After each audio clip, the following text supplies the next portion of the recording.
Alright guys, what are we talking about in this week's weekly review? Tariffs of China, Dow extends rally. And what are we talking about, Leo? Tough days for stocks. Tough days for stocks. That's right. Stay tuned.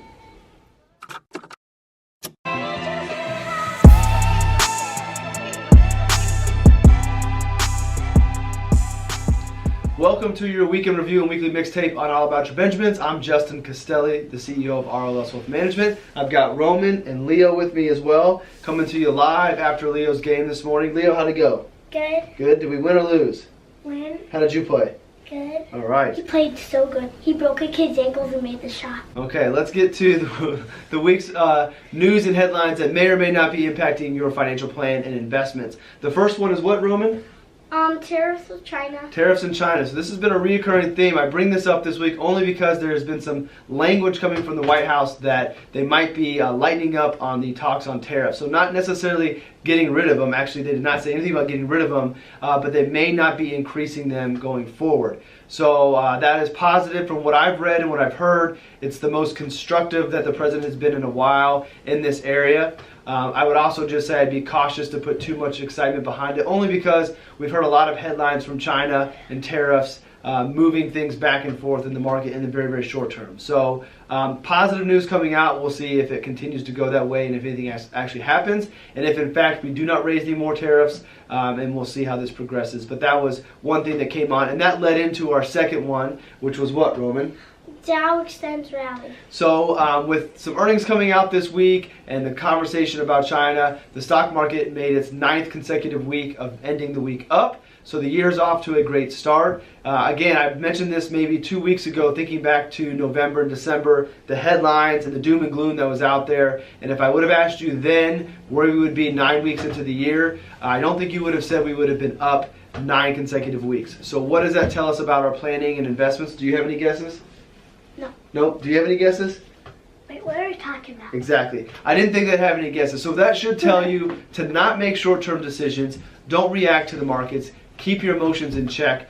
Because if you sold in December falling to all those headlines, which at the time were very real and made tons of sense, you may have missed out on this recovery early in the year. Not quite back to where we were prior to things going south in the third and fourth quarter, but recovered a lot of that. And what ends up happening is, unfortunately, people panic, they get scared, they sell, they sit out, and they miss these short recoveries. Buying the dip has become extremely hard to do in these markets, mainly because these dips don't last very long and we don't know when they're going to end. So it's a tough thing to do. I've had many articles in the past about these things, about buying the dip and trying to time the market and how it's a losing cause. So don't try to do it. So the main takeaway from 9 weeks up is that's good for the beginning of the year. Who knows where it goes from here? There are plenty of negative headlines that are still looming out there that could come into play and change things and retrace back. We'll never know. So that always goes back to my philosophy of having a financial plan, being globally diversified, and sticking with your plan and preparing for being able to ride out any volatility. And the final major headline was what, Mr. Goofball? Were there a few stocks that had good week or a bad week? Good week. Bad week. So tough days for stock was that you're supposed to remember. So there were a couple stocks, and I just want to highlight them, not making recommendations, in fact, not making any recommendations at all, but Kraft and Stamps.com had real bad days this week. Kraft, I believe, was down 25-26% for missing earnings, an SEC investigation, and something else that was out there. Stamps.com was down over 50% in one day when they stopped their agreement with the U.S. Postal System, which that makes sense if you're not going to have that agreement with the Postal Service anymore and you're a stamps company. That would impact the future earnings expectations. The reason I bring this up, it is very, very difficult to own individual stocks and have these types of things happen and not mess with the emotions of an investor. So should you not invest in individual stocks? I'm not going to say yes or no. I have my belief. I've talked about it before. I do think that you can invest in individual stocks, but it's a tough thing to do, and don't want to have them all in one stock, because situations like this can be very detrimental if you only have a couple stocks and one of your stocks is down 50% in a single day. So again, the whole reason is it's tough to pick individual stocks.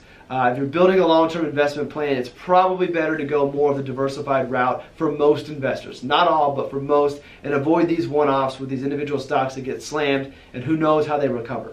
So those are the major headlines, and since it was a short week, I just wanted to highlight, there's a few posts down below in the weekly mixtape. If you're listening to this on Sunday on your Amazon device, head on over to allaboutyourbenjamins.com, check the weekly mixtape, and there are a few posts that are talking about the value of money and what that means in our lives. The boys and I have talked about this in the past, about being wealthy and being rich. Leo was the good child, he wanted to be wealthy. Roman, as you can see, is the greedy guy who wants to be rich. But these articles are talking about what is the importance of money. And once you get beyond covering your basic needs and being able to care for your family and shelter and food, what's more valuable? Time with your family or having more things? So read those posts.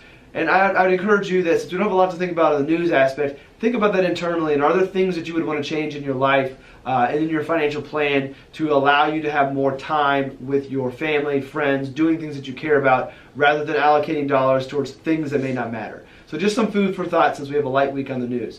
That's everything I've got. Do you guys have anything else? No, make sure to like and subscribe down below. Thank you very much. Hit the like button. Go ahead, subscribe. Subscribe to All About Your Benjamins, to the YouTube channel, the podcast, everything that we've going. Trying to give you a lot of good content to keep you educated and interested in what's going on in the financial planning and investment world. So with that, we'll let you get to your weekend. Oh, Leo's got something. Keep being healthy. Keep being healthy. With that, we'll let you get to your weekend. Don't be rich. Don't be rich. Thanks for watching, and we'll see you in the next episode.